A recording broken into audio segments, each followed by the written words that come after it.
Hello, listeners. How are you this week? I hope you are well. How can you not be? We have reached episode 69. That's a mouthful, however you choose to swallow it. And look, it is wonderful to be here with you today with a special guest from America. It's a man that I've had the opportunity to share the podcasting microphone with before, but we've never had him on the show here at Push to Plat, and I'm really looking forward to getting into some games here and into some game speak. I, of course, refer to the wonderful podcaster from Trophy Whores on the Proven Gamer Network. Look, he's a gamer not dissimilar to me, I think, in some ways. Although I don't think we could call him a spam gamer, as I notice he has a few ultra-rare trophies here. Well, a few more than me, so that qualifies him as some sort of a skilled gamer, I believe, listeners. But look, I look forward to jumping in today and finding out more. But can I first off start by welcoming you, Iyield2no1. How are you today, sir? Good. I hope everybody out there is having a good day. I find it ironic. I'm a trophy whore. Yes. Or at least on the Trophy Whore podcast. And this is episode 69. Yes. You work it however you want. But hey, it's good to be here. It's well played, sir, because we don't... It is almost as if you planned it. Well, look, it's far from the truth as possible, because little behind the scene, listeners, we've had a bit of a back and forth over the last few weeks because, just getting things together, and it's just wonderful that it has collided on episode 69. I agree. It has. We've been at this, I think for about a month. Yes. I forgot week 1. You forgot week 2. Week 3, you got called into work. And then week 4, I got lost in Ghost of Tsushima and forgot again. Yes. Yeah. So this is week 5. That's a valid reason, though, I think, and we will get to that today. But look, before we jump in, what we usually do here, Yield, is we usually start with like a little bit of gaming history for the guests, just so our listeners can get a feel for you and get to know you. So, would you like to share a little bit about how you got into gaming, what you love about it, that sort of thing? Well, I've been gaming for a really long time. My cousins had an Atari. I don't know which one, but I know there was many. But I played a lot of Cubert, Pole Position, River. I love River Raid, Frogger, Pac-Man, Breakout, all that. Barnstormer. I love Barnstormer. And then what really got me into gaming was my parents got me an NES back in the 80s. I don't remember what year it was. And we got Mario Brothers and Duck Hunt. We had Golf, Hogan's Alley, 10-Yard Fight, Freedom Fighters, Gotcha. We had all sorts of those games. Rented a bunch of games like Contra, Jackal. Played this pinball game. Had Mario in it. Other than that, there really was no tie-in with Mario other than rented that pinball game so much I could have bought like probably 10 or 12 copies. And then I've pretty much been gaming ever since. I've had a Nintendo, an SNES, an N64. After the N64, my brother got a PS1, and I had bought some games for the PlayStation 1 because I was enjoying at the time where Sony was doing the kind of like the live action cutscenes, where it was almost like a movie. Your cutscenes were like a movie, and I really liked that. I got Nuclear Strike, Soviet Strike, Siphon Filter. To this day, there will be a reboot. You're going to die on that horse, aren't you? I will die on that hill and raise the flag one way or the other. But then I switched to PlayStation, solely switched over to PlayStation when Nintendo announced the GameCube. And I was like, doggone it, I have changed peripherals and cartridges, every cotton picking system. And Sony comes out with the 2 and goes, hey, it's backwards compatible. And I'm like, you know what? Sold. So I switched to the 2. I did end up picking up a GameCube eventually. A college kid I worked with was selling it. I feel slightly kind of bad because I did kind of rake him over the coals. He wanted a little bit more money, and I'm like, I'll give you this for it. And he was like, all right, fine. I'm like, yes. Because I got like the game, I got like the system, a couple controllers, and like 4 games or something. It's funny you mentioned that because you said college, so that's okay. But I was thinking, like, a lot of our listeners, they're of the younger variety, Yield. I mean, we're of a similar age, I feel. But, talking about you hiring games, like, I mean, you can't even do that anymore. But I was just when you mentioned that, I was thinking about, like, we didn't have a gaming system per se. And we borrowed one when we were kids from the kids up the road because they had everything. And we did these trades, like you're saying. And I'll never forget, we traded a game. I forget what it was. It might have been California games or something way, way back in the day. And we traded it for like some Matchbox cars or something that we had at the time, and the mother came down the street absolutely furious, and she's like, "What have you done with my game?" and blah blah blah. Because the game, I was like $80 or $100 back then, Australian, so it was ridiculous. The cars were like a couple of bucks, and there was shit everywhere that day. I remember that night vividly. But that's awesome. I'll give you 2 Matchbox cards for your game. Sold! Yes, yeah. Look, it's fun memories. But college, anything is fair game in college. Any trade is fair. Yeah. Well, that's how I thought. So, I stuck with. I did, like I said, I did pick up a GameCube because I'm sure if any of you out there in Push2Plat have listened to Trophy Horse, me and Alex, we're still Nintendo fanboys at heart. So Nintendo still kind of holds a special place in our hearts. So I still picked up a GameCube, still played several games on the GameCube. I got a 3, even though, no, this was almost a 4. So I got a 3. I've been played all through PlayStation 3. I did pick up a Wii, and my wife and I kind of played. I haven't picked up a Nintendo since, although I'm wanting Nintendo to give me games to purposefully buy a Switch. You're not convinced yet. because I'll play Breath of the Wild because I love Zelda. I've been playing Zelda since the NES Zelda. So I love Zelda. I'll play Breath of the Wild even though I've heard mixed reviews, and even though I hear unpopular game opinion, I don't think it's the game of the year that everybody said it was. Well, is it at least a Zelda game? Can we agree on that? Well, I'll have to play it first. Yes. My brother has played it, and he was totally against it. And then he got to thinking about it, and he's like, "Well, to be a Zelda game, you have to have Zelda, Link, Ganon, and the Triforce." And the Breath of the Wild checks off all 4 boxes. So technically, it is a Zelda game.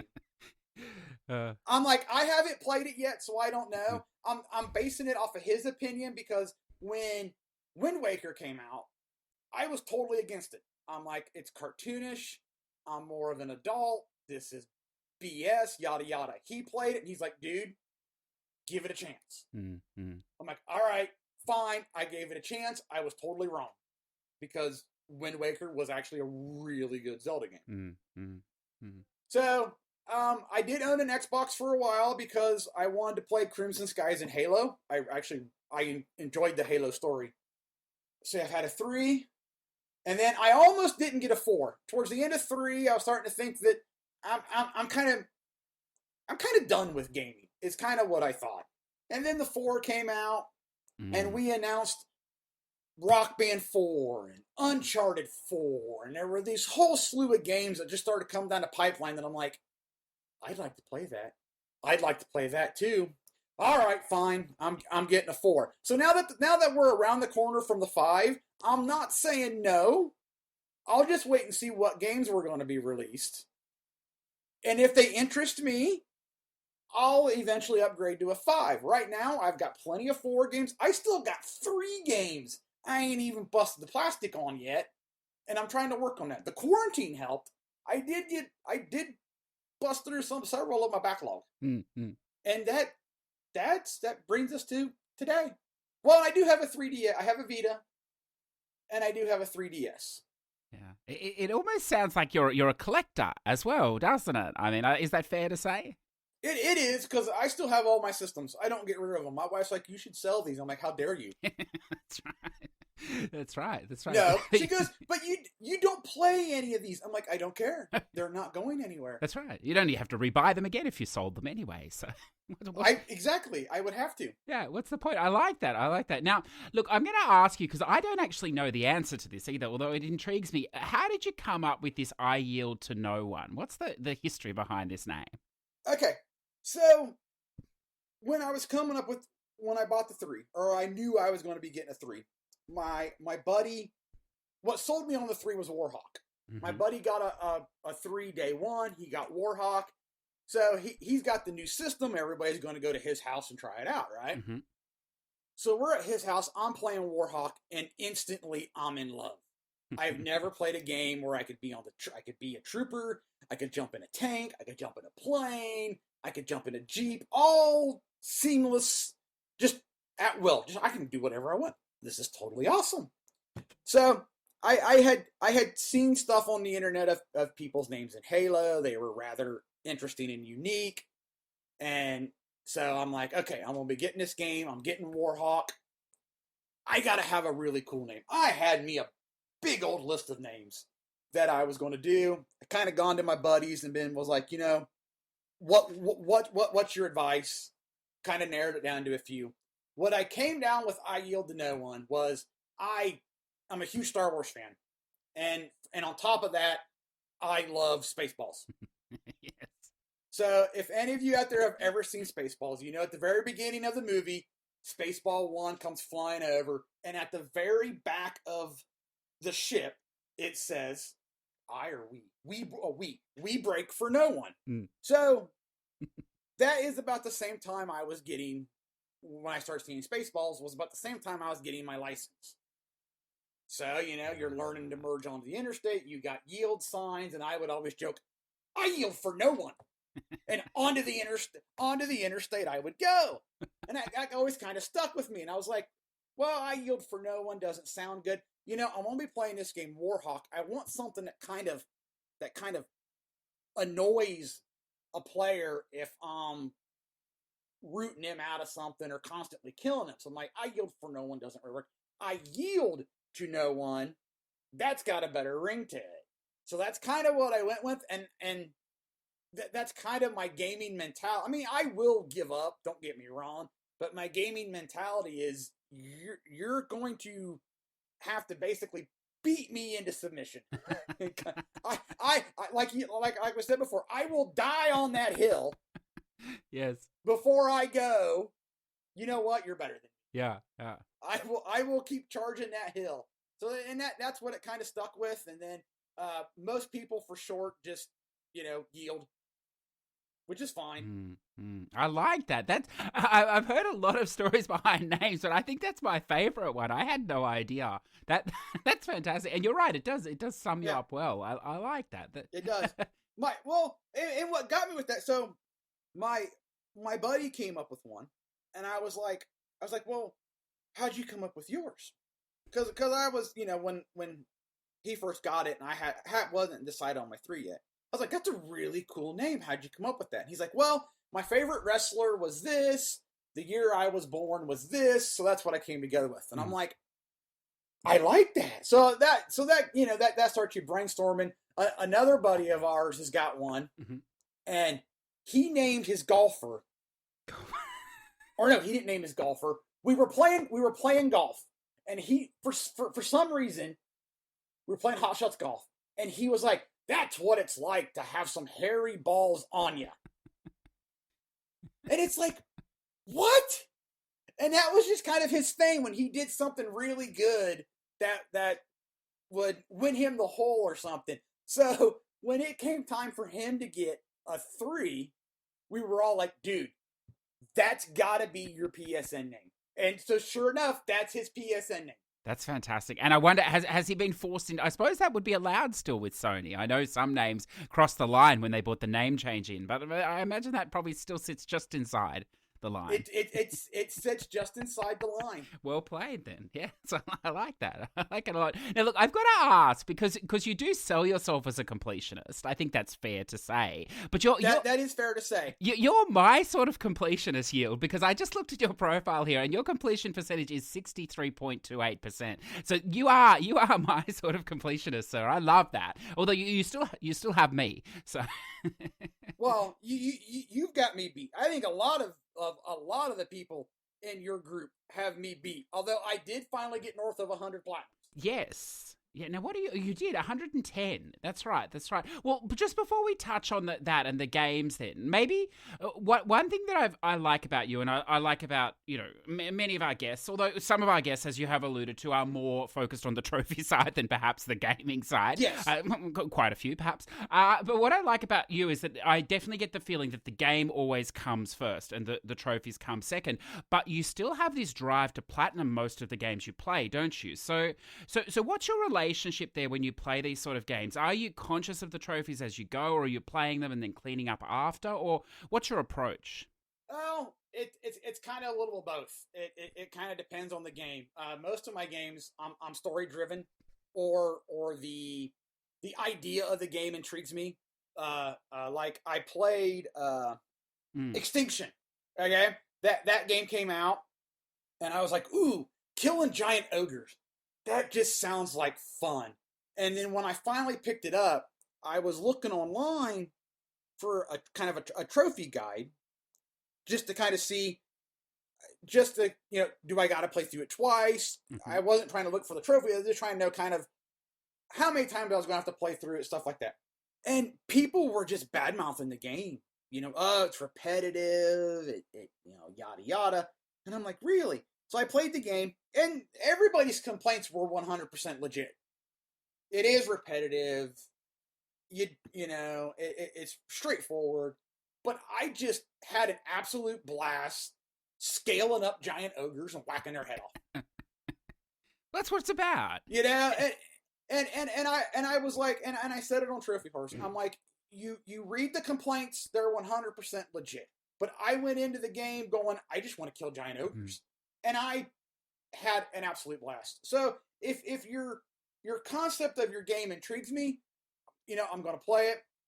I'm mainly a story guy. When I go into a game, if I scroll through the trophy list, I might scroll to look to see, am I playing this once or am I playing it twice? And if I have to play it more than once, I use my first playthrough to determine, if you unlock the hardest difficulty after the first playthrough, am I jumping straight to the hardest one so that way I can get it over with? Or do I just work my way up? Like the Uncharted's, I love them so much that I would play through on normal. Okay.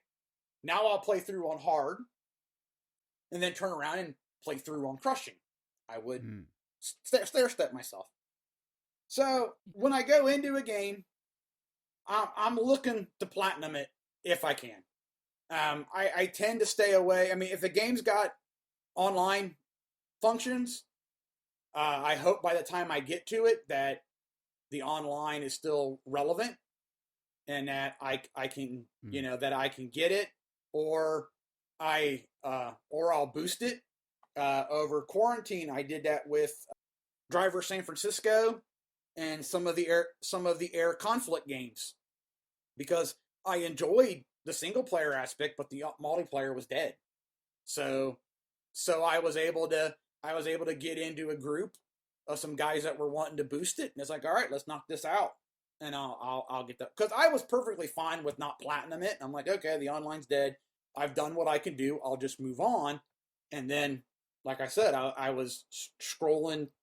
I think it was psnprofiles.com, and there was some people looking for a group to platinum it, and I'm like, hey, I would like to help out, and so we knocked it out. So that's pretty cool. It is cool. You can meet some great people doing that as well. I remember that Air Conflicts game. There's a few different ones, but I think they all share the same online trophies roughly, and requiring like 6 players, I think, wasn't it, to win or something in a 6-player team, or to win a 3v3 or something like this was one of the main ones. I forget what Secret Wars was, because it's been a while since I've platinumed Secret Wars. But I know that Pacific carriers and Vietnam, you needed 6 people, and you needed to be first in a 6-player room and top 3 in a 6-player room. Yes. So the hardest part was getting the 6 people, because I had been wanting to get Air Conflicts when this was right about the time that I had already switched over to the 4. So Pacific Carriers went on the cheap, and I'm like, well, I'm buying that. Well, I bought it for the 3, but of course, by the time I finally get around to it, they had ported it over to the 4, and of course, I had already bought Vietnam for the 4 on the cheap. It was in a $20 bin. I want that. I'll take it. Well, then, of course, by the time I finally get around to playing these, both of them are bundled together on the 4 for the same price that I had bought each of them individually, or even cheaper. And of course, it was harder to get the 3 platinum because everybody had the 4 version. Yes.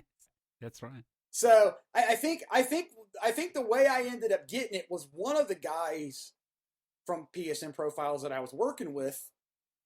He got tired of waiting for another 3 people. And so he had multiple consoles, so he went and bought like 2 or 3 more copies of the game, just so the 3 or 4 of us could get it platinum and move on. Yeah. It's good. I'm like, that's dedication, because I'm not that dedicated. No, I would have been okay. That's fine. Move on.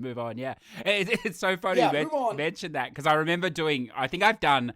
It doesn't come as any surprise, listeners, I'm sure. I've done all the multiplayer requirements for each of the PS4 versions of that game, but I don't think I ever touched the single player yet, Yield. It's a work in progress, like many of my games. Well, hey, honestly, those right there, you can probably knock them out in a day or 2. They're not overly long. Yeah, no, I've heard that. But I remember at the time, doing a similar thing with the boosting or whatever, and I was running 2 systems, and there was something about it that you couldn't leave the other system idle. I think you had to turn the plane around, and it was just an absolute shit show. And I'm not particularly good at flying sort of games in the first place, and trying to control 2 and keep them in the center so other people could hit them. And But I do remember there was a part where you were destroying the I think it was a helicopter, and you didn't even have to leave the aircraft carrier. You could just shoot each other on that. That was fun. Yeah. That was fun. That was the easy trophy. Take off, shoot me. Okay. Yes. Take off, shoot me. Okay. That's right. Yeah. That's good. Now, look, you did mention your 100th platinum, and I see here that it was Uncharted 4. No surprise there. Yes. So that was obviously planned. How did you find that game? Because I know that was a bit of a work in progress for you for some time as well. I forget when I first beat it. I don't know. Let's see. It's 20. So I don't know. 17, 18 is when I first beat it.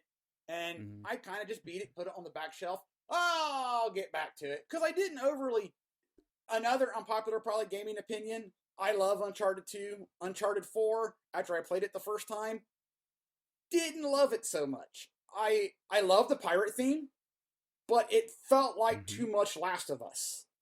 And not enough Uncharted. And that kind of turned me off. So I went and did other games. And then I had popped it back in, I don't know, after a year. Well, let's knock out the multiplayer trophies. And I think I knocked out the multiplayer trophies, and then I played through on hard. Okay, I've had enough of this game. Put it back on the shelf. And then we were under quarantine, and I had been knocking off platinums, and I was at, I don't know, 96, 97. And I'm like, I'm awfully close to finishing Uncharted. That would be a nice 100. That's very nice. So I kind of just started working through the story, and it actually kind of happened really quick because I was doing air conflicts, and I was doing mud runners, and I was doing Driver San Francisco, and all of a sudden I had gotten I think I got maybe Vietnam, or I don't know. Anyway, I got a couple of platinums before. Then all of a sudden, Driver San Francisco was 99. And it's like, crap, I need to hurry up and focus on Uncharted now, because all of a sudden 99 was there, and I got these other games that at any moment someone can go, hey, we got 6 people, let's do this. Yeah. That's the problem, isn't it, with numbers and milestones? It's much easier when you let go, and you just...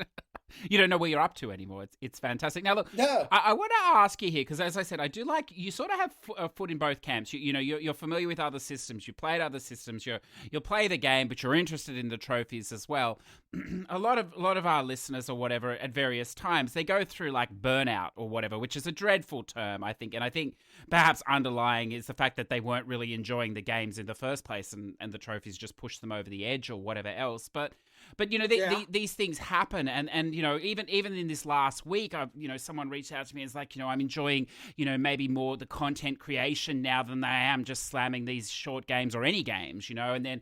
There's another person at the moment creating, YouTube content about, the flaws in the system and how much, be careful, basically all the problems they've had with it, which again are personal problems. And I know your co-host on Trophy Whores, Alex, he's a great example. Like, he's happy, he's playing his Nintendo, he's loving it or whatever, and he's sort of left trophies for the time being or whatever. How do you see this balance in, because, I know you don't suffer from this, and I know you're for want of a better term, perhaps more of a balanced gamer. But what do you think about these sort of things? Like, do you think it's just self-indulgence for these people, or what do you think?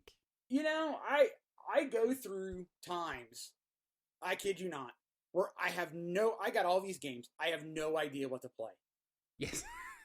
I will stare, there are times where I will stare at my TV, my system is on, and I'll stare at it, and I'll just thumb back and forth. Well, let's go to the PlayStation Store. Okay, let's look at my trophy count. Okay, what's everybody playing? Okay.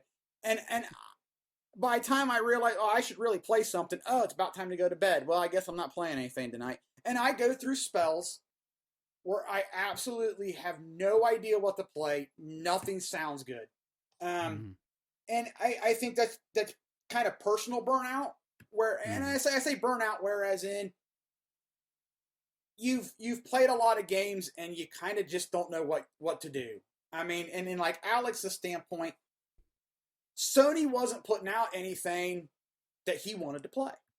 So he went over to PlayStation, or went over to Nintendo and was playing Nintendo because Nintendo had stuff that was intriguing to him to play. And I'm totally okay with that. Like I said earlier, I want Nintendo to put some more stuff out where I'm like, I want to go buy a Switch so I could play that. But right now, I'm fully over on Sony. I do think that trophies can be a burnout. There have been times where I have felt myself looking at the trophy count like, ooh, there's this game I'm interested in. Perfect example. I love arcade racers. Especially like Top Down. I don't know if any of your listeners remember. I played it on the NES. It was Super Sprint. Top down, kind of F1, IndyCar-ish racing game. Loved it. Well, they've got one now on the PlayStation Store called 2D Racing or something. Top down racer, they race anything. I've seen a trailer where they were running like what looked like forklifts around the track. And I'm like, that looks kind of fun. First thing I did, after I watched the trailer, that's kind of fun, I looked up the trophy list. There's no platinum. It's just 100%.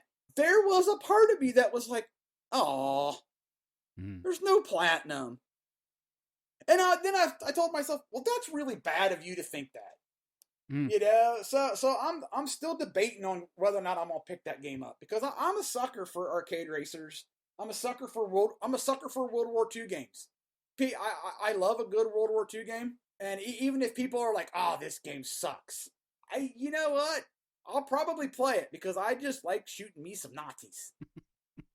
Look, that is fair enough. And look, I don't want to dwell on the negativity, because I think what's not to love? We're playing games. Across any system, if you want, it's awesome. But I'm just interested, with the current climate that's going around, and your thoughts as well, there. But that's good. Now, look, why don't we? We've already been fringed on it, but that's what happens here, Yield, because there's no order, as the listener knows. We just randomly flap about, which is wonderful. I enjoy it. I do too. And we're doing well, I feel. So, look, why don't we turn now to some of the games that you've been playing recently that you might like to share with us? And I'll let you jump in first, but there are a couple I'm going to pull out as well later on, I think, from your list. So, lately, I've been playing a lot of World of Warships Legends. If none of your listeners are aware, it's World War II based naval ships, which that part of World War II is has always intrigued me. So I really enjoy that, even though I'm really not the greatest. I still do that. I'm working on my bureaus, which is a way to research a legendary ship that you don't have to pay for. So I've been working that. I play a little bit of that every day. I've been playing. Can I ask you a little bit about that game? Sure. Because there's I've seen it on the store, and I know back a month or two ago I asked you a little bit about it, but it seems to me like a massive time sink in a massive game. So I'm always a little scared. Now, is it? I know there are microtransactions in this game. Is it playable without investing money like this in the ships? As you said, you're researching there, so you don't have to buy them. Is it playable just as a almost like a free to play type game, or? Yes, it is. You've got a base set of ships. I think right now we've got US, British, Japanese, German, French, and Russian. So we're up to 6 countries right now. They all have a baseline number of destroyers, cruisers, and battleships. So all of those are immediately, you can unlock any of those. They start at tier, I think your tier 1 or tier 2 ships is part of your tutorial. And then once you get through that, you start at tier 2 and then you go up. And then so you can play either against AI or you can go standard, which is basically team deathmatch. And then so you play, let's say you start out tier 2 and you play, you earn credits and your ship earns experience. And then your ship, each ship at each tier has so many upgrades before it maxes out. And then when it maxes out, you can still keep playing it. You can sell it, or you can buy the next ship. And it uses your in-game credits to upgrade, to buy the next ship or upgrade your ship, which you earn credits after every game. It's nothing that you have to put in to upgrade the ship. So you can work your way all the way up to tier 7 in each line in each nation. So yes, in a sense, it can be a time sink if you're trying to unlock every ship. I'm glad I got in on the ground floor, because like now I find it harder to upgrade my other ships. Like they've added it since I started playing. When I first started playing, it was American, Japanese, and British. Yeah, it was just those 3 nations. Since then, we've added in Germans, French, and Russian. And so I'm trying to get those lines, up to higher tiers. But now they've added in campaigns and other stuff that you have to use to get like a bonus towards, like your campaigns. There's little missions that you can do to help earn, not doubloons, but basically points towards your campaign. Well, they require certain ships sometimes. And I find myself playing the ships I've already unlocked that are maxed out, and I'm not upgrading my other ships. So that's can be kind of a bummer. But no, the baseline game, you don't have to put anything into it. If you want to put your money into it, that's where the doubloons come in. And the doubloons with the doubloons, you can buy pretty much anything. You can buy your captains, you can buy premium days, you can buy ships, and you can buy other things. The only money I put in, I think I put in $40, $40 or $50, because they released the USS Arizona. And being from the US, I said, if the Arizona makes it on this game, I'm buying it. Sure enough, the first ship they put up for sale was the Arizona. Sold! They heard me. So I have bought that. They heard you. And luckily, with the doubloons I've had left over, plus occasionally through the daily goals, they will give you doubloons. I have yet to have to purchase more doubloons to buy, like, for the campaign. You can do the campaign. They've got a free tier that you get stuff, but to unlock the ship at the end, you have to pay most time is 2,500 doubloons. Then you get this extra line of a whole bunch of goodies, plus the ship. I haven't actually, luckily, have not had to put money back in to do that. I've been able, every time that they have doubloons for the daily goal, I go out of my way to make sure I get that, because to me, that's free money they're giving me. I just have to play the game. So I was just going to say, I'm not opposed to putting some money back into a game that you love that's free to play either. So I like that. Yeah, that you can get your feet wet, but then you can, contribute without the feel that you have to make progress. Well, yeah, exactly. And at times you do maybe feel like you have to, because if you run up into a room and you see this other team has all these premium ships, the premium ships aren't overbalanced to the point of, holy cow, he's got a premium ship, he's going to own me. That's not entirely true. The premium ships may have a little bit of extra perk here and there, but they're not really to the point that you can't take your ship that you've grinded for and still sink them. I mean, it really comes down to how good of a shot you are, how good you are at avoiding incoming fire.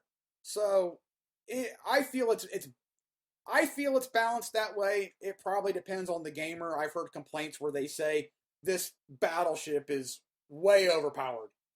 And I'm like, it's a battleship. They're supposed to be overpowered.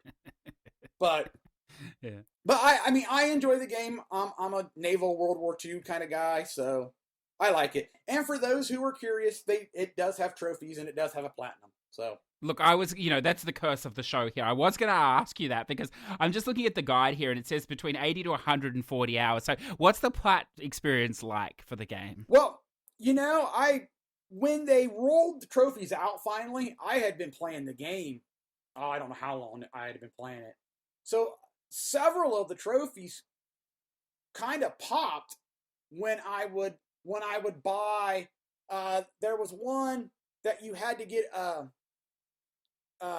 tier 7 American ship. Well, I had already had a tier 7 American ship, so I bought an upgrade for my tier 7 ship, and all of a sudden, like 2 or 3 trophies popped, because it was like, oh, here's your tier 7, here's your, I forget, it was something that had to do with you owned so many American and German ships. Well, I'd owned almost all the American and was working on my German ships, so all of a sudden, ding, there's that trophy. So I had gotten a lot of trophies that way. The trophy that I ended up getting stuck on for the platinum was, I forget exactly what it was called. It's called Overflow, I think. And you had to sink a ship by flooding 40% or more of its health. So a buddy of mine had already started kind of half playing the game. He had already had that trophy on like a lower tier 3. I had gotten it, and I knew I was close several times. You hit a ship, it's all kind of luck. You hit a ship with a torpedo, and he starts flooding, and you hope he's already used his repair to stop a fire or a flooding earlier, so that way when you hit him and he's flooding, he don't stop the flooding. But what always would work with me was I'd hit a ship, and he's flooding, and his health is going down, and I'm like, I like this. I'm going to get this platinum. All of a sudden, all the other ships are like, hey, that guy's almost dead. And everybody starts shooting it. And then his health goes down quicker. He dies, and it's like, darn it. So it all worked out one day. I was playing. I hit this ship with one torpedo as he was ducking behind an island. And he's flooding. And I'm fighting other ships, and I happen to see him come around. I look up, and my damage ticker keeps ticking. And I'm like, is that battleship flooding? He comes around the island, and sure enough, he doesn't have any health yet. And we were getting slaughtered. So I didn't have to worry about anybody, oh, look, that guy's almost dead. Let's kill him. So I'm sitting there, and I kid you not, his life keeps getting lower and lower. And I'm like, maybe I should shoot another torpedo. No, let's not do this. And he was almost dead. And I'm like, watch, it'll stop. Because I know I had well over half his life gone. And every tick, I kept holding my breath, going, go, doggone you. Finally, it did. His health went away. He died from flooding, and I got both trophies. I was tickled to death because I wasn't trying for it, and it happened, and I'm like, oh, good, because it's not. To me, it's not something that you can. It's not. You can't boost it in a traditional way. In a sense that, well, I'm going to be on this team. You be on that team. We'll go to this side of the map. I'm going to hit you with a torpedo, and you just sit there and let yourself die. Because the only way I've noticed that you play with friends is if you division up, and then you're both on the same team. And now they've opened it up to where you can play with Xbox players too. So I would think it'd be really hard to get, like you and I, and be like, okay, I'm going to play on the other team, and you just come find me and kill me. It would be really hard right now to do that. Look, if there's any other reason to, argue that trophies add enjoyment to the game, that has to be the story to sell it there. That sounds fantastic, though, when you did finally get it and the excitement. So that's wonderful. Now, look, let's move on. What else would you like to share with us? Okay, so I've been playing World of Warship Legends. A few weeks ago, I finished up my first playthrough of Ghostbusters Remastered. Yes, I saw this. Been playing Ghost of Tsushima. I've played through The Walking Dead. I'm up to I need to pick up the final season. Doggone it, I have to look. All of a sudden, I'm drawing a blank of what I've been playing. Well, look. Why don't we talk a little Ghosts of Tsushima, because we were talking a little about it before we started recording, and okay. I know you're sort of still in the early-ish stages. I mean, the game goes forever, so Yes, I'm still in Act 1. Yeah. How are you enjoying it so far? This late game for the PlayStation 4, almost a console closer, I suppose. Really, I absolutely love it. I mean, I've told just about anybody who has been on the fence about it, go play it, because it's not like that.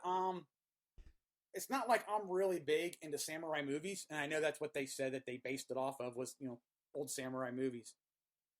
I really like it. I told a buddy on my friends list, I said, the combat is simple to learn, but not overbearing to master, as in for your blocks and your attacks.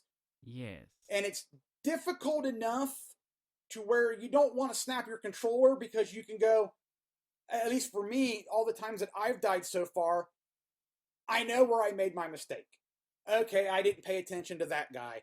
Oh, I didn't get my blocks as good as I thought I did. Oh, I rushed in and thought I was going to be a Billy badass and take on these 8 guys and only made it through 3. So it's difficult enough to what they said and all of the build up to the game was it'll punish you for mistakes, I think, in that sense. And I agree with that. If you make a mistake, you're going to die. But it's not overbearing. It's not like people were saying it was Dark Souls-ish.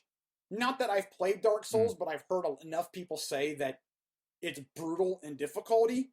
I don't think it's quite that brutal, but it makes you think before you go in. It's not your traditional sword game where you can just run in and spam buttons and you're going to mow through everybody. You kind of have to have a tactic of, okay, I'm going to go after this guy, I'm going to go after this guy. You got to know where your guys are, your enemies are on the battlefield, because just because that's the first guy that attacked you doesn't mean that the guy that's standing there watching isn't going to run after you next.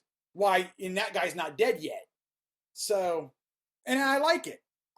I like it. It's like I said, it's enough to challenge you, but not enough to beat your head into the ground. No, I think that's well put. I think it's it's a great game to appeal to the mass market of gamers, because as you say, there's not you're not prohibited in your progress by your ability. You can get around it. I found, and listeners, admittedly, I did finish the main story last night, so I'm obviously not going to talk about that. No spoilers or whatever. But thank you. What you said, Yield, definitely holds true for the game.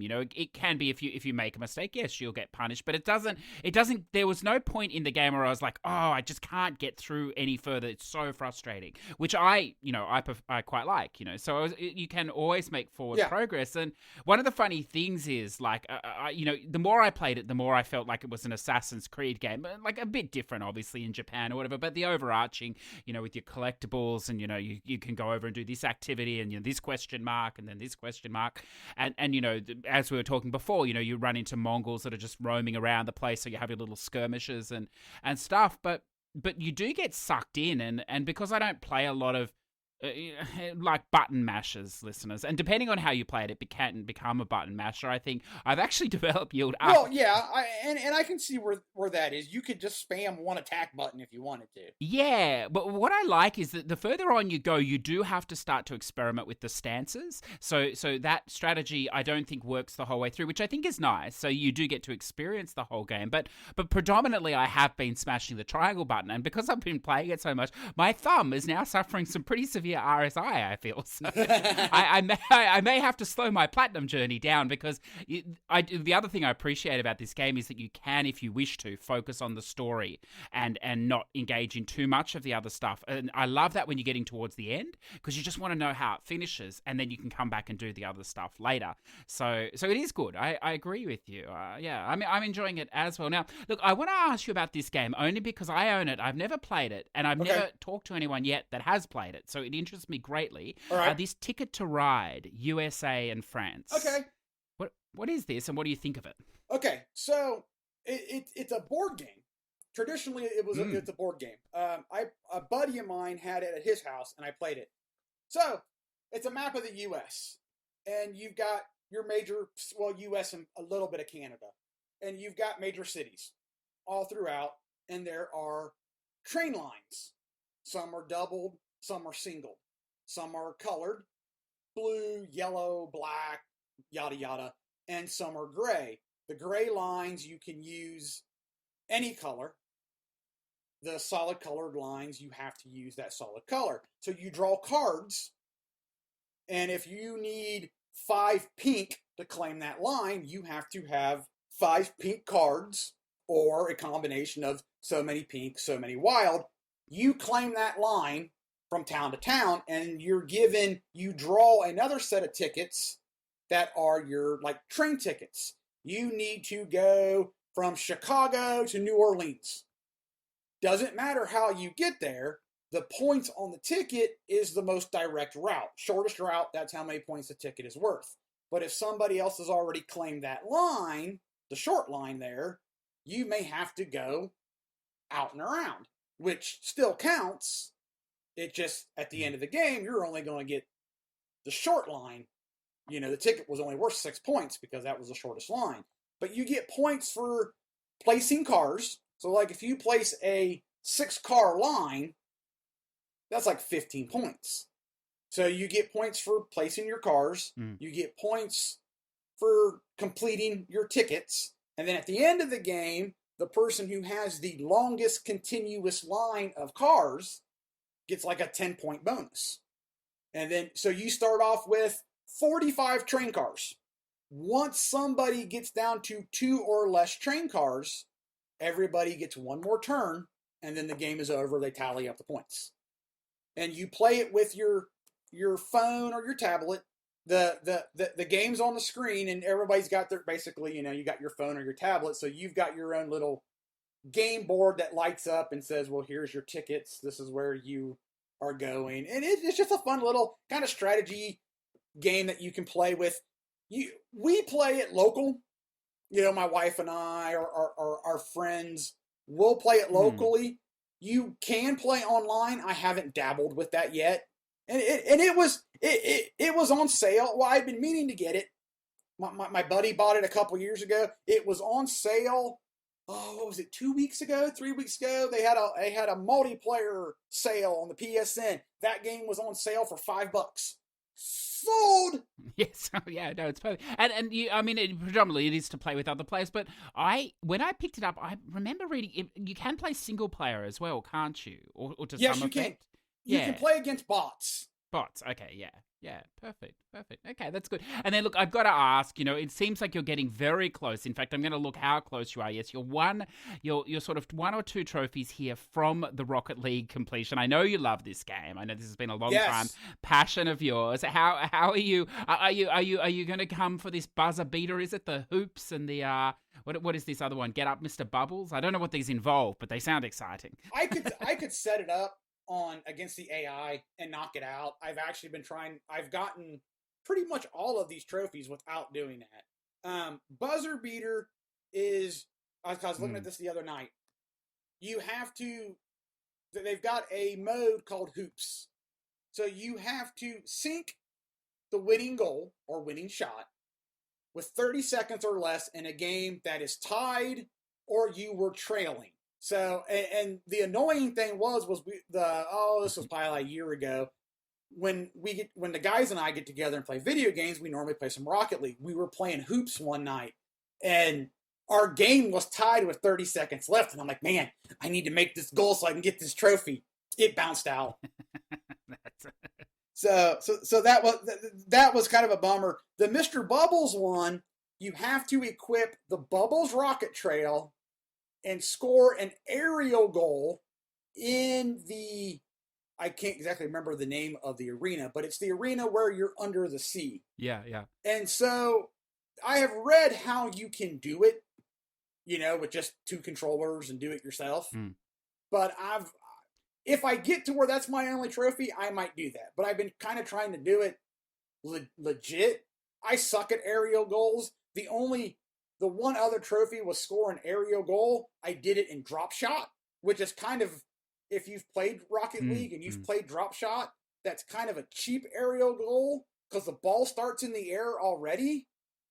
And so you jump, fly into it, hit it fell into the goal, boom, I got an aerial goal. Okay, I'll take it. Thank you.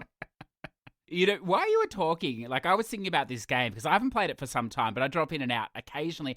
I had no idea this game has been around since 2015. It just feels like the other day or last year or something. Isn't that crazy? It is.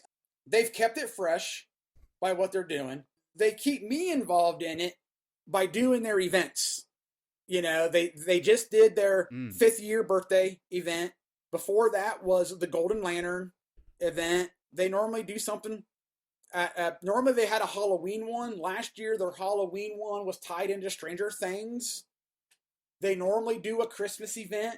So those events like that get me back into the game to play because, let's say the 5th year anniversary, their birthday, you got balloons by playing online. So you'd play an online match, you'd get so many balloons. Unfortunately, that's totally random. It has nothing to do with how many goals you score, if you're MVP, nothing. It just seems like a random number of balloons. So you can take those balloons, and then there is a list of things that you can purchase with those balloons. They're yours to keep. A paint scheme, tires, rocket trails, stuff like that. So that gets me back into playing it because I'm like, I'll take the freebie stuff. Yeah. No, why not? I totally agree. Look, you're so easy to talk games with. It's so natural. I think. I reckon we could go on forever. Oh, absolutely. Here, but I'm conscious of keeping you. And one of the things I did want to touch on today with you, if you'll so allow, is Rock Band. Okay. The Rock Band series, particularly Rock Band 4, this Harmonix release from 2015. So over the last month or two, I've been doing a little bit of research, and I've put together a little bit of stuff on these plastic instrument genre, and we touched on Guitar Hero, and then Joe came on and talked about his experiences with it, but I don't have any real experiences myself with Rock Band 4, although I know that a lot of our listeners, they prefer this over the Guitar Hero series, and because I know you love it and you're still playing it today regularly, I thought I'd like to ask you, what do you like about it, and what's your sort of history with it, and obviously it's your preference as well over the Guitar Hero, why that sort of is. Well, so funny story. So back in 2005 was when Guitar Hero first came out. Harmonix was with Red Octane. That's right, yes. And they came out with Guitar Hero. So my buddies and I, we get together about once a month. Back then, we were getting together almost weekly. So anyway, we're getting together to play video games. We show up, and my buddy's sitting there with this corded plastic guitar, playing, pushing buttons and playing. And we're all like, what the F are you doing? Kind of poking fun at him, laughing at him. He's like, y'all laugh now. You need to play it. So I'm like, all right, let me play this thing. Instantly hooked. I went out the next day and bought it. And I've been playing, I played Guitar Hero until they split. And then I sided with harmonics. Because by that time, it felt like they were trying, instead of just being a guitar game, it felt like by Guitar Hero 3, we're mixing in boss battles and stuff like that. And although it was okay, it still didn't feel right. And then when Harmonix said, hey, we're doing Rock Band, I'm like, I'm all with you people. So, Rock Band 4, what keeps me playing it, believe it or not, we all sit around here and we all air drum, we all air guitar when our favorite song comes on. That's what gets me. I have a music library. I'm big into classic rock and grunge. So I've got my CCR and my Boston and my Soundgarden and Stone Temple Pilots and Alice in Chains. I got me all that on my system. And there are just days where I just crank my TV up to like 30 and just play my favorite songs. So, and actually, I need to thank my wife. When Guitar Hero, when we started playing, we played on medium. There is no easy. You play on medium and you figure it out. So I had been playing medium since Guitar Hero, working my way up. Rock Band Beatles came out, and I like the Beatles. So I picked up Beatles, and I was like, wow, these songs are actually, playing guitar-wise, are pretty easy. And due to my wife's encouragement, she's like, well, maybe you should try playing on hard. I'm like, all right. So I started playing hard on Rock Band Beatles, and I actually was picking up the extra button fairly easily, because you don't use the orange button on hard except for like the handful of harder songs. They'll throw it in there every so often. So from Rock Band Beatles on, I have been playing guitar on hard. Now, granted, the really hard songs on hard, I fail towards the end. But that's why I just play the songs that I really like. Yeah, look, I like that. Now, you sort of opened the door there on the boss battles, and I wanted to ask you about this. So I read a quote here. IGN compared the career mode, for Rock Band 4 to an almost RPG-like state or something. And I think that's what you're alluding to with you're saying the boss battles and the game was developing. Can you talk to that just a little bit? Well, I don't really remember RPG. I mean, I guess you could say RPG elements when you finished a road trip, so to speak, during the story. You were given kind of a choice at the end. Do you want to do this, or do you want to do that? I didn't feel an RPG element. I felt it as, well, that's part of the story. You're giving me a choice. This is my career. I am the head of my band. That's kind of how I felt it as. I didn't feel it as an RPG element, but I can see where some would think that. Yeah. It sort of makes you sort of immersive. Now, the other thing I wanted to touch on was obviously that the market was massive in 2010 for these sort of games, so 12. But as I sort of found through the research, it really collapsed or whatever else. And then Rock Band 4 came around and Guitar Hero Live came around. Now, it seems, Guitar Hero Live has, gone the way of the dead dodo, unfortunately. It's no longer with us. And a lot of it seems to have been tied up with their choice to go with a live streaming service for their music and microtransactions for hiring, in effect, songs or time, as opposed to the Rock Band 4 method of actually buying the songs yourself. Now, you buy them and therefore you own them. Is that correct? Is that how it works for the DLC? Yes, that's how it works for the DLC. And what made Rock Band 4 so great, when they came out and announced it, they said, listen, every song you have ever bought for Rock Band 1, Rock Band 2, Rock Band 3, the export keys that you had bought, like when you bought Rock Band 2, you could buy an export key, and it would take all the bass disc songs from Rock Band 1 and put them to Rock Band 2. Vice versa from 2 to 3, vice versa from 3 to 4. They came out with Rock Band 4 and said, listen, you buy Rock Band 4, all those bass keys that you have already bought, it wasn't available at launch, but they're like, they're going to be available. You don't have to buy anything for them. They're already yours. All the DLC, songs, and packs that you have bought throughout the years, they will be playable on Rock Band 4. So that really made it more intriguing for me to definitely stay with Rock Band 4, even if Guitar Hero Live would have came out with a killer disc set. Yes. Rock Band 4 comes out and goes, listen, everything you've already bought from us, that library will be available. Okay, I don't have to rebuy anything.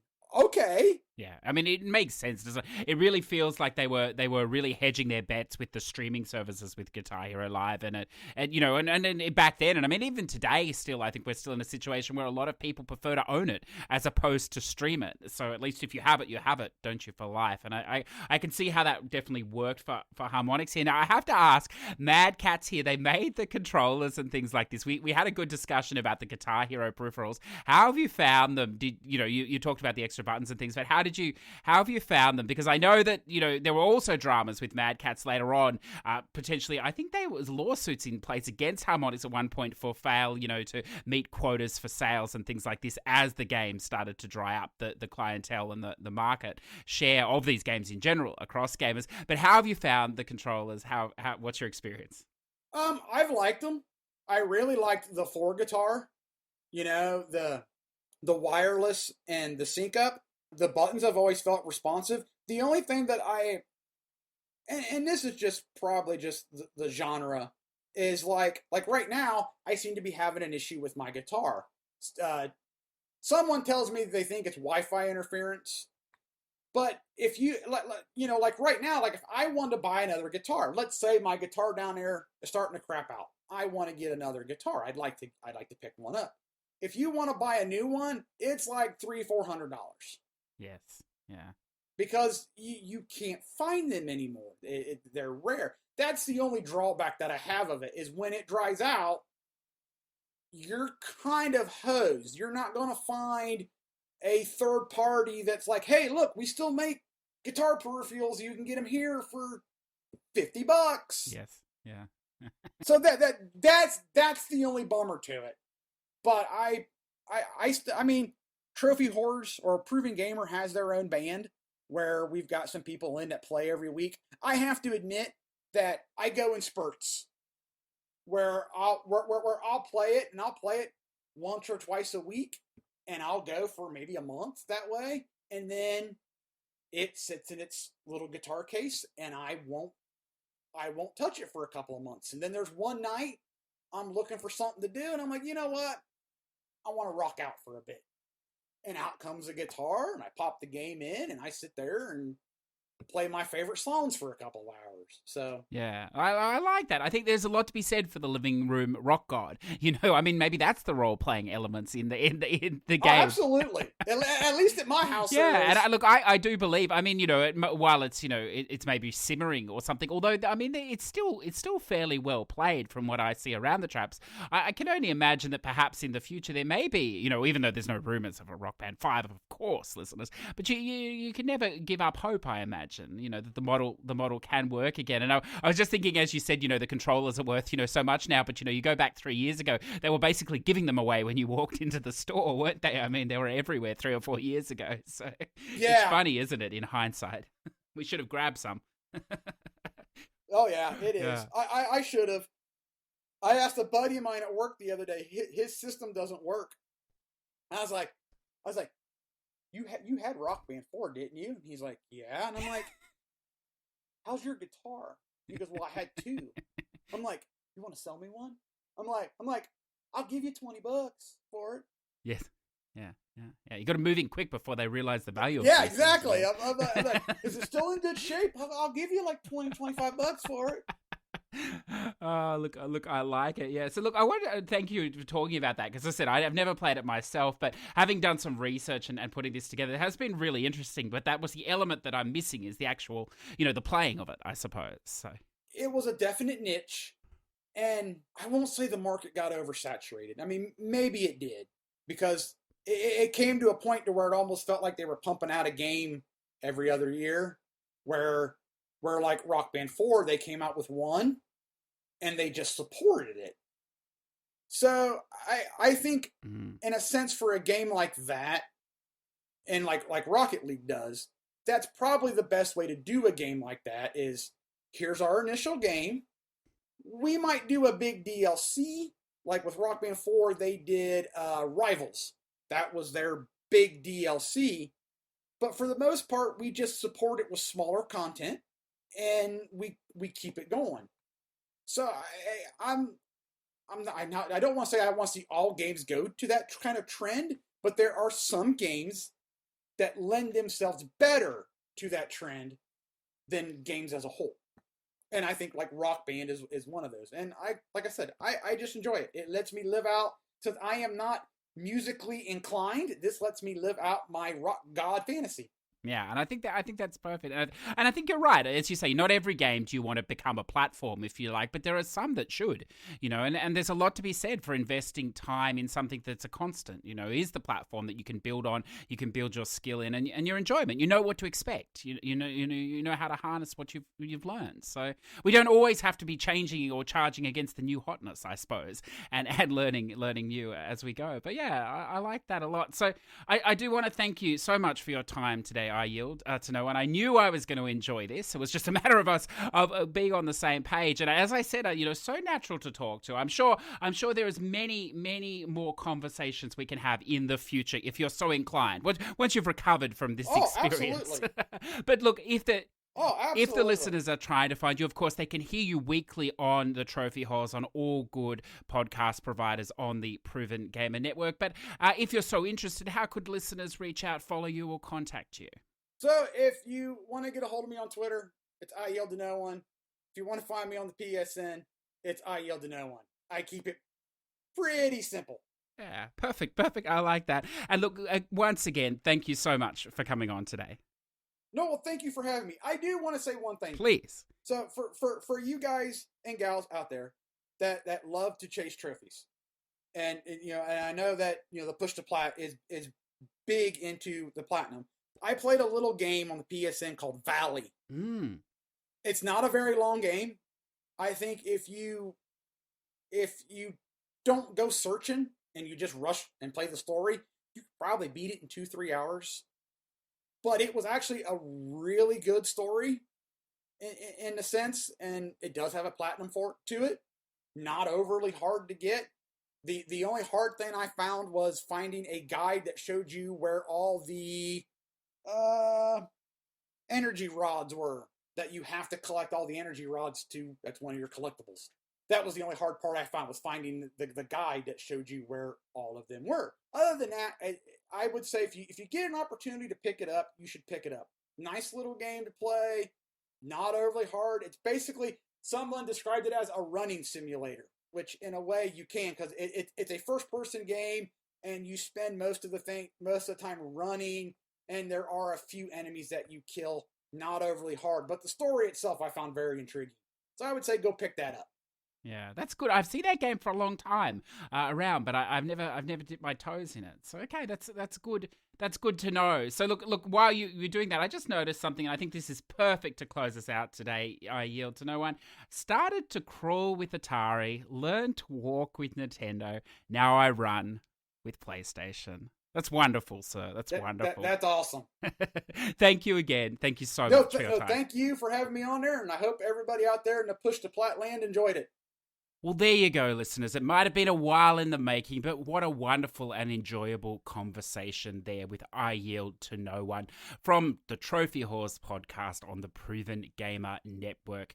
But look, there is still plenty to come, so why don't we refresh our glasses, take a short break, and we'll be right back with you.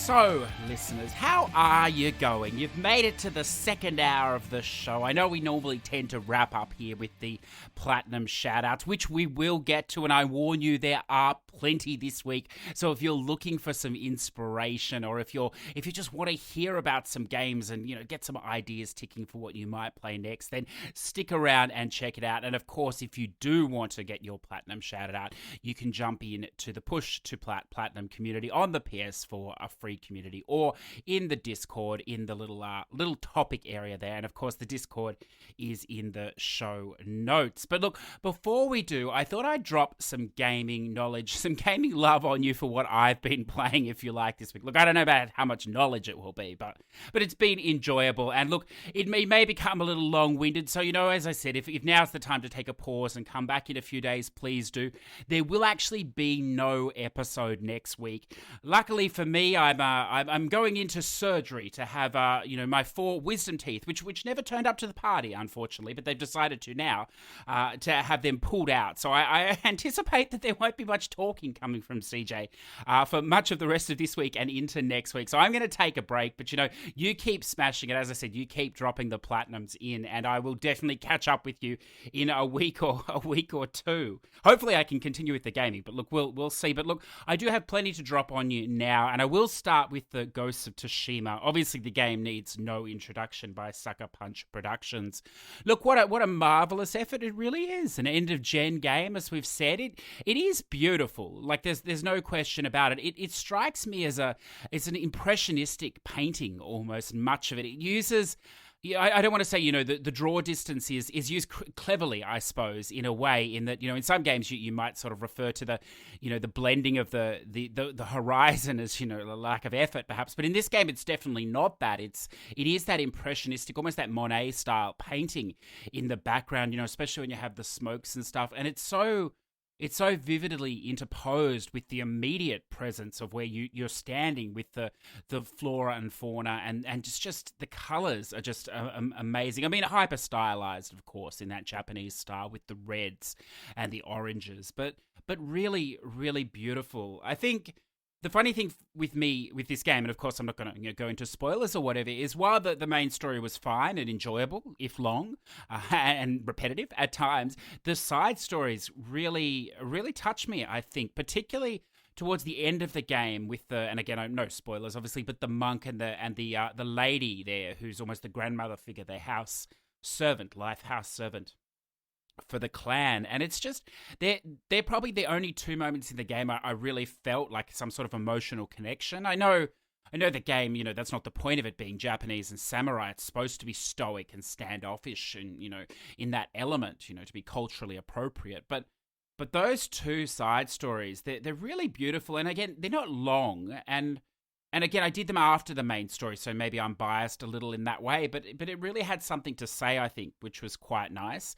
I thought all the side content was fine. I definitely don't want to see any more foxes for a long, long time. It's sort of funny. I think I would have loved much more of the bamboo game. Like, I joked that I would even play a bamboo mini game of the bamboo cutting, but I would have liked to see more of that. Maybe more of the Shinto shrines. I mean, it was such Assassin's Creed and, Uncharted-esque in those. Even a little Tomb Raider, I suppose, in getting up there. Admittedly, they're small and, climbing puzzles, which became repetitive and, easy to figure out, I suppose, as you went on. But they were really beautiful, and I would have loved to have seen more of that and less foxes, but I suppose it's easier to drop in many, many foxes as you go. I think one of the downsides for me, and it was my own fault, is that I didn't really participate in the cosmetics in the game, the sword kits and the dyes and the different colors until the very end, where there's a slight Cooper reference trophy or whatever. And then I sort of delved into it in the last 15 minutes, and there was really a lot of depth in that as well. So I think maybe, in hindsight, having played with that more, I would have gained even more visual, aesthetic approval from me, I suppose. But look, it's a game that you're going to play, I know, at some point. It's going to take a lot of hours. My only warning for this game would be if you're a mature gamer, the RSI is pretty real in this game if you choose to button mash. I button mashed triangle the whole way, pretty much. And look, by the end of it, it was a lot of pain. So I have a lot of respect for these young people that busted this out in a couple of days, Rick, and a few others, because I couldn't do it. The pain is only starting to subside now. So something to be watchful for. But of course, there are so many different attacks. I wasn't locked into the triangle. That was of my own doing. Now, look, why don't we shift gears a little bit to the prehistoric dudes? I know that, we get a request sometimes that there's no spam anymore or whatever else, which is tragic because, it's all I play, really. So it's ironic as well. Look, it's all most of you play as well, I think, too, from looking at the shout-outs. But prehistoric dudes, it's developed by Light Up here. It is the Ratalaika offering from the previous week. Look, it's an 8-bit graphic style. It's really cute game or whatever. Look, the plat's only going to take you 45 minutes, maybe half an hour, maybe less, if you know where you're going or whatever. It plays as a, like a multiple screens or multiple, stages of open two sort of levels or worlds, I suppose, that you can move back and forth between, which is great because it means there's nothing missable in the game. The trophies are all, associated with collecting a particular weapon or, this sort of grabbing mechanic on the walls or, there's one there where you've got to farm the 100 fruit and open a chest, which, it sounds potentially difficult because if you die, you lose fruit, but you can literally stand in the screen beside the chest, the screen beside it there, and just farm those going back and forth if you don't have 100. The bosses are easy and everything else. Potentially the only difficulty is maybe getting lost in the map if you're trying to speed run it. And I'll give a little shout out here to, not endorsed, of course, shout out here to iBad Driver.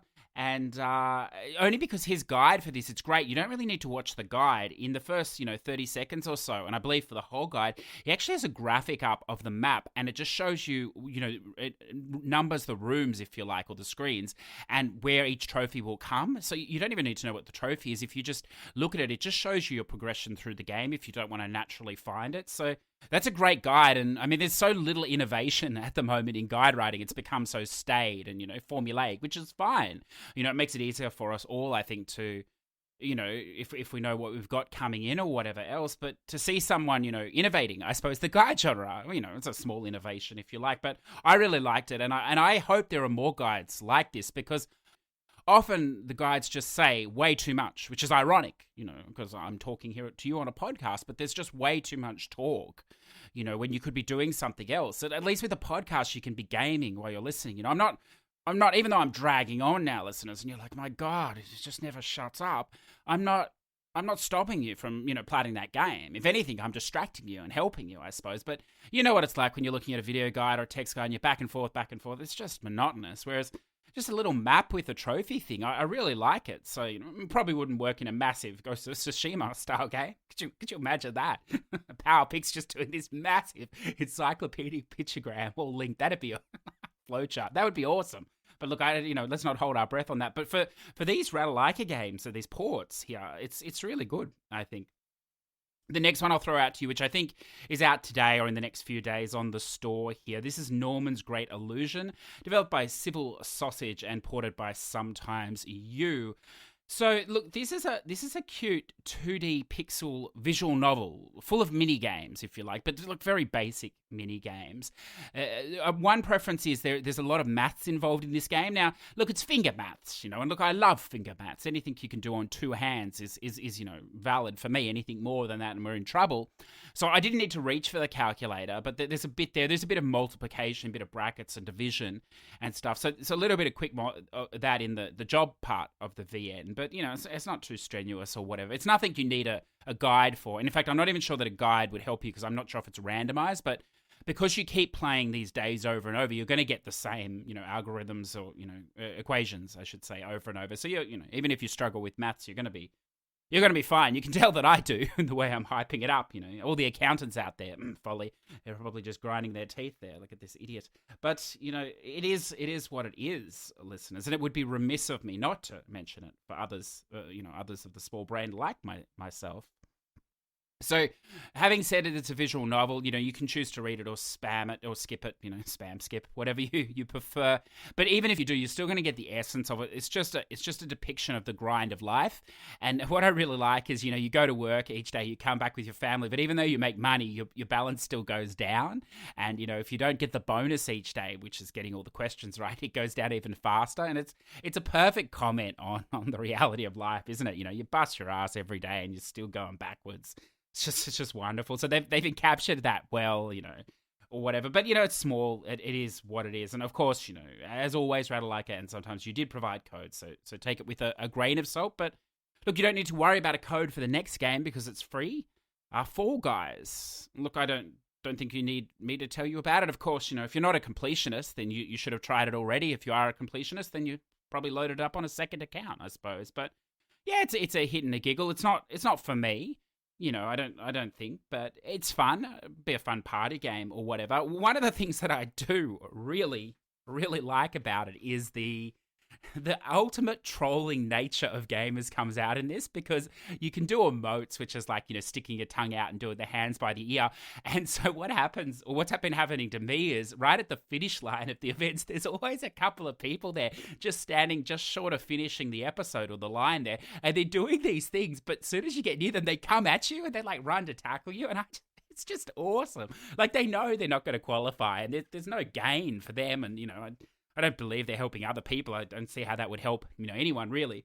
It's so random, that game, but it's so hilarious, and I imagine it's very frustrating if you're trying to win. But for me, I haven't done that yet. So, you know, if that's happened to you, it's not me. But well, not yet. Maybe this afternoon. But it's a lot of fun, and if you've got a high tolerance for bullshit, I think you're going to find that amusing. If you don't, you perhaps won't. There. And then, look, what else can I throw at you?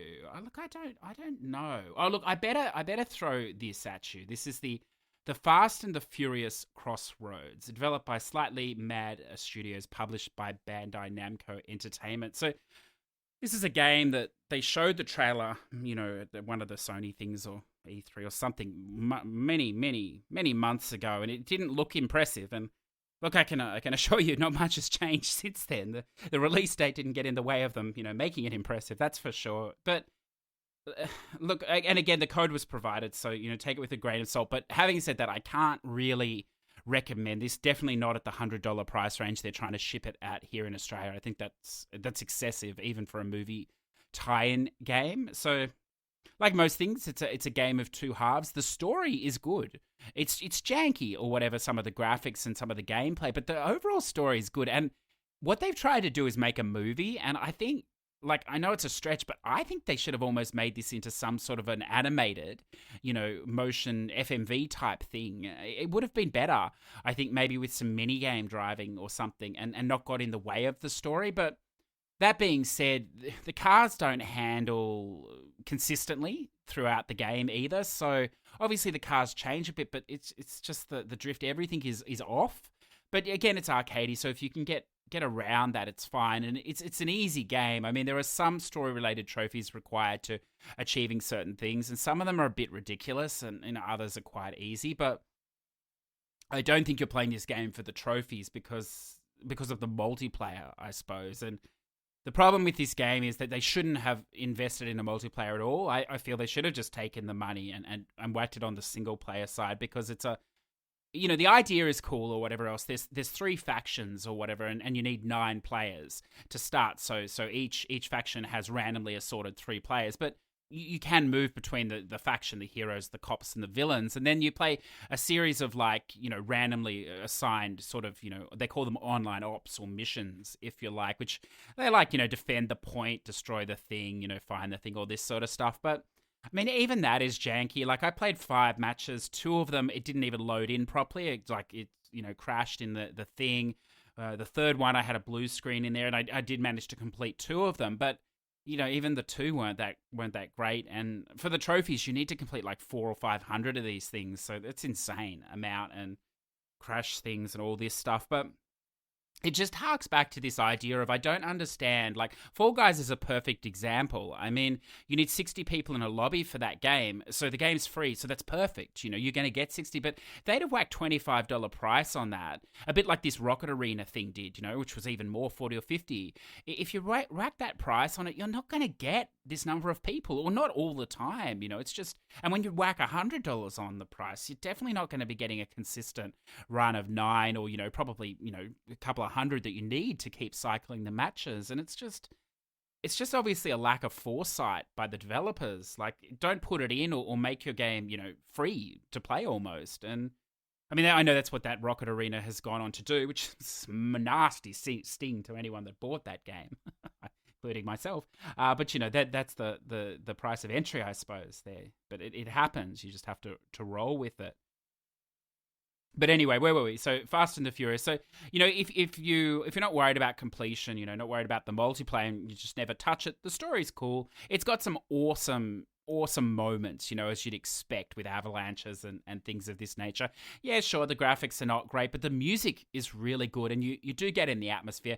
And look, it has one of the most impressive final scenes from Vin Diesel, that would rival any of the movies. So if for no other reason alone, it's worth it. I'd say the single player story is around 6 hours. There is a little replayability for trophies if you don't get them the first time, but there is a chapter select or whatever, so it's very, very basic. But as I said, beware of the multiplayer and the price tag. And then, what else? What else can we say here? I'm saving one. Well, look, I think we'll just jump into that as the last one because it's been going on a while. And this is this Idle Champions of the Forgotten Realms. So, never heard of this game at all, and then all of a sudden, I get this, I see in the Push2Plat, shout-outs that 2 people plat it back-to-back, which we'll get into in a moment, Mr. Tam and Zuche. And I was like, well, what the hell is this game? And I know that I'm pretty sure Rick's done it. Other people have done it. And jump on the store, it's free. I'm like, well, how bad can it be? If it's free, what's the damage? Of course, that's how they get you in. I mean, this game is a massive microtransaction. A thon. Your credit card is the only winner in this game, apparently, which I could definitely see how it does, and it amuses me because we hear about EA and microtransactions, but I mean this game is like a casino if you want it to be. You could spend thousands of dollars in it, but you don't have to spend anything. It's a patience tester. That's what it is. What I like about this game is that it's a clicker, and I've heard that word before, but I've never played one. So you don't actually have to be present a lot to play, which is perfect for me. It's the way I naturally game, the AFK method. So it works wonderfully. I mean, it's great for, leaving on while you're at work, while you're editing podcasts, while you're talking on podcasts, whatever you're doing. But it's stylized or licensed, I suppose, with this Dungeons and Dragons. So it does have a story over it that doesn't particularly interest me, but high fantasy, it might interest you. But it is super addictive because you have your champions that you can level up, and they have different skills that unlock. And yes, it's all the same, but there's a lot of variety in the combinations of how you level them up, and it's the ultimate one more game achievement sort of a feel that. Each run you do, you just get a little bit further in, and because it does play by itself. Now, admittedly, the progress sort of, you need to be online, so the system needs to be on, which is difficult. I mean, if you have a second system and you're playing offline on that system, it's perfect, but you can turn it off and it will just run on their servers, but the progression is much slower, but it's still valid. It's still better than nothing or whatever else. And I'm surprised how much I've played this, and I have a feeling, being incapacitated a little in the next week, I'll probably play it more because it doesn't take too much effort or whatever else. But it is rewarding to see, I suppose I've been playing it now for a week, maybe 2 weeks, on and off, to see that the progression is definitely there, that the characters are leveling up, that the opening the chests, all that's there. So, if you're interested in a look, as I said, it's worth it. It's free. Or whatever else, you don't have to pay a cent into the game, and I see many people, in fact, I imagine the majority of people that plat it never do spend a cent. There are people that spend thousands, I'm sure, as well. From what I've found, to be honest with you, if you were going to spend any money, and I know this is a dicey issue because, a lot of you're not giving any money to a free game, which totally, I respect that, but if you got some value out of it and you think they deserve some money, which I did, and I'm going to get much more value out of it, I thought that there's a lot of different packs and sales, and I'm by no means a master on this game, but I bought one of the familiars, which are these sort of guys that auto-click for you, because it takes a little while to unlock them.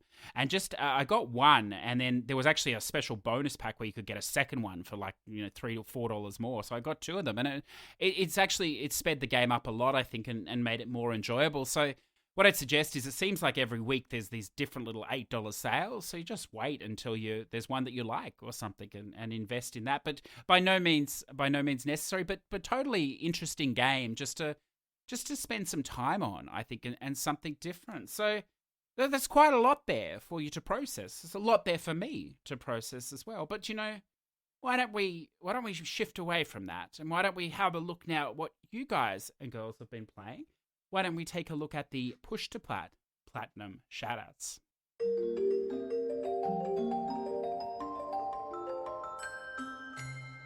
So to kick us off, we have the Scottish Noob. Now, he's actually preparing a pretty big list for us, so we will get to that, sir, in the next few weeks. But he's dropping a completion on us today, a 1000G from the Xbox. Bionicle Heroes. This game is shit on a stick. Look, it's honest, isn't it? No, not surprising. Not surprising for the old Bionicle. Okay, Mr. Tam. Here we go. Number 87, Idle Champions. An easy game that mostly played itself. It was pretty fun trying to figure out the best configurations which worked for me, and the trophy pop was a nice surprise, because I had no idea how close to the end of the grindy part I was. It's very much like that, so, and I want to thank you and Zuche for, playing this game, I suppose, and exposing me to it as well. Number 88, Sims 4. I heard it was a quick one from a video I was watching, and it was on one of my blank spots for gaming by numbers. A wonderful event by the Eigenspace. So I decided to just do it, and it was pretty simple. Took me a bit longer than it should have because I goofed up a couple of steps, but that's okay. Also, no DLC trophies, which was a big worry given just how many DLCs that game has. That is true, and they're not free DLCs, my understanding either. Congratulations, sir. I'm still scared off by that method. I know it's supposed to be quite easy, but yeah, I don't know. There seems to be a lot at play, and having not really played a Sims game, since SimCity, and I know this is a different type of Sims, but they're all Sims to a degree, on the old PC that barely ran, I know I'm out of practice, and I think following a video on a game like this when you have no idea what you're doing might just be a little bit too big a stretch for my mental capacity at this time, but congratulations on that, Plat. I assume that's no longer an ultra rare, but, I don't know. We'll have to check that out. Number 89, Crossovers by Paugi. It was pretty fun, honestly. That really is a fun game. I've done that many, many times now. I enjoyed it too. Zuche, here it is again. Number 43, Idle Champions of the Forgotten Realms. Number 44, Assassin's Creed Brotherhood. And number 45, Uncharted The Lost Legacy. They're all big games there, sir. Congratulations. I'd be fascinated to hear what you thought of Uncharted The Lost Legacy. I enjoyed the story, but I didn't stick around for the trophies. But I enjoyed it. I know it's a little controversial, that final tidbit of the series, I suppose. Zador VP, number 721, Pokemon Alpha Sapphire. The cheeky bastard is snuck in a Pokemon game, which we know this is not going to be on PlayStation, most likely. Well, maybe. At nearly 214 hours, the National Pokedex was finally completed. It sounds grand, doesn't it? The National Pokedex. Welcome. We are the National Pokedex. It's like the United Nations. Sounds grand, does nothing, but sounds amazing. Time to go back to the world of PlayStation 4. So it's not PlayStation 4. Well, welcome back, sir. Number 471, Ukulele. Completed for the Push2Plat event run by Eigenspace. A newer platformer franchise with lots of memorable character designs and some interesting concepts, but awful mini-games and some unforgiving boss fights. It sounds like a skill game, and therefore I have nothing to add. Congratulations, sir. Number 472, Man-Eater. Oh, excellent. I usually don't like underwater gameplay, but this was a great experience and a fun game. The camera and controls have used some work, though. Loved all the references. So yeah, look, I've heard that a bit too. I didn't notice that when I played, but as you know, listeners, I'm highly, a fan of the jank. So there's a lot of things that escape me on that sort of quality control level that I tolerate. But I have heard that. I know Rick said that as well. I do know that final fight, and no spoilers, it was frustrating because of that reason. So I can definitely agree with you there, the final fight in the story. But I agree, those references are fantastic. I've just started it again on the Xbox, and I'm finding even more of them this time. It's great. Vigilant Crow, number 29, Invisible Ink. I know nothing about this game other than very few people have platted it, so that is an achievement. Congratulations, sir. Boston George, number 175, Final Fantasy VII Remake. Look, it's a massive game, and it's a massive milestone here for George, because, we all have games that we, we hold dear, they hold close to us. They're a special place for us. Our life, we remember where we were when we played it, when we platted it. It means something more than just, a plat for George here. And he's gone on to say of this beloved game, the remake here, I want to strangle the writers. I thought replaying it after a few months, maybe I could understand. Not the case. The ending is hot garbage. So it sounds like George doesn't like it, but, he really does. I think it's just one of these love-hate sort of things that people have, with games and, life, their partners, all these sort of things. So, and what's really to look forward to, George, is that's only part 1. So there's 2 more parts to come. We'll further solidify your position on that game, no doubt. I'm looking forward to it already. Number 176, Street Fighter vs. Tekken Vita. Love that they had a fat middle-aged Mega Man as a character. Wow, did they? May as well have added a Pokemon or a Metroidvania character as well. I don't know if you're being for real or not. They may have had this fat Mega Man. I hope so. But, I don't know. But that's wonderful. Look, why not? Could you imagine if we got a Pokemon on the like a real Pokemon? I know there's like a Pokemon rip-offs in that world of Final Fantasy, but like a real Pokemon on PlayStation. Oh my goodness. Who knows? Number 177 to 179. I also got the trilogy here. It's the Spyro the Dragon trilogy, the Collectathon Marathon. Congratulations, sir. Redbeard Rick, number 186, God of War PS3. Back to where it all started. Literally on a system where it basically all started too. Although God of War was PS2 as well, wasn't it? I believe. So look, I don't know. I haven't played it, Rick, but congratulations. It's a big game. An impressive plat. MZ. So a new poster here, I believe. New to posting. Welcome. Number 12, Assassin's Creed Odyssey. They go on to say, the first set of DLC kind of bored me a bit because it was still in the regular map, but I really enjoyed the second set, especially getting to travel Elysium, Underworld, and then Atlantis. Look, I agree with you. It's a lot of hours in that DLC, but I really enjoyed the second set. I didn't like the Underworld as much. It's about as close as I'll ever get to a Souls game. Well, that's not true. I will play Bloodborne, but other than that, as close to a Souls game as I'll ever get. And it was a little oppressive for me. But the others, Elysium, particularly in Atlantis, fantastic. So I'm glad you enjoyed that. I'm styling on you, bro. Number 219. Now, I'm already sort of failing here. I'm wilting a little bit on this medication already that I'm on here, sir. So you're going to have to bear with me. I noticed I've tripped over my words a few times already this morning on this. So let's see how we go. I'm sure your verbal linguistics will see me unhinged, but I will try my best, sir. Detroit Become Human. Normally, I don't car a whole lot for David Cage's games. I think to myself, if brains were bird shit, he'd have a clean cage. This is not the case for Detroit, because I quite enjoyed this game. I have to mark us down as one of the best interactive story games I've played on PS4. I was sad when Chloe left my main menu. I wish there was a way to Connor to stay. I liked North. If she was laying east to west orientation, I would certainly go south if she's so pleased. Oh, sir, you set me up a beauty there. This is why I don't read you in advance. Congratulations. Don't just my moral compass. Not at all, sir. Well played as usual. Number 220, the Lego Ninjago movie. The video game, a necessary speed bump on the Yellow Bree Gold Brick Road to number 225. Oh, Kai, I did have a fair bit of fun before hiring a collection agency to repo all the pointless mop-up collectibles. Could be the story of any Lego game, really, couldn't it? Pointless collectibles. But anyway, it is what it is. It is what it is. Marley, another new poster to the Platinum Club here. Number 24, Tales from the Borderlands, and number 25, Legend of the Skyfish. And of course, Marley Kalai is the wonderful host of the Game Stuff podcast. Not well known for her trophy hunting, I think it's fair to say. In fact, not at all known for her trophy hunting, but great to see that she's knocked out a couple of plats here before she returns to Civilization 6 on the mothership of the PC. Renichi, number 161, Contra Rogue Corpse. You know, look, sir, I think it's just going to be easier to get you on the show one day to explain about what all these games are, because I'm sure it's another ultra-rare game. I'm sure it's fantastic. I'm sure it's very difficult, potentially grindy as well. And I do, unfortunately, know nothing about it. But congratulations, sir. Ed the Shed 2014, number 121, 22, and 123. 112th seed. It's a lot of numbers, sir.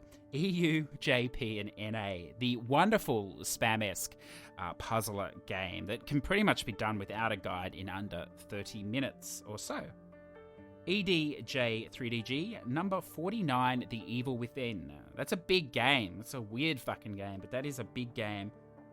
If you haven't played this game, you have to play or watch the opening scene. It's just fantastic. I think it was Vivaldi at the start, the music. I want to say Vivaldi. If not, it was a similar, Baroque composer.